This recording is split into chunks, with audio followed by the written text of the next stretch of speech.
So, right here, you put the program on 2, right? You work out for like 30 minutes. What it does is it changes the what's it called? The incline.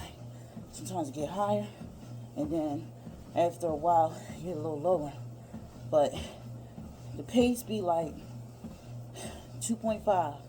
Then it goes from 2.5 to 3.1.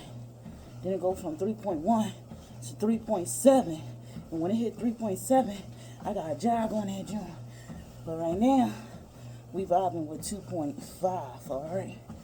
Now, I got probably like less than 10 minutes left on my workout.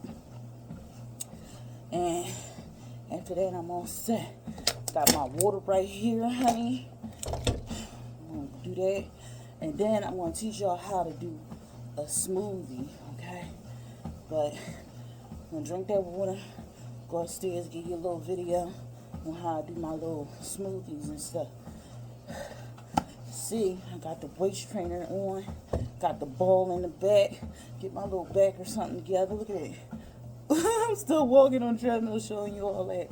But, man, it's a lot of work. But if you're willing to get this all, to avoid all that other shit, get with it. Alright, y'all, I'm going to finish this workout. Peace and blessings.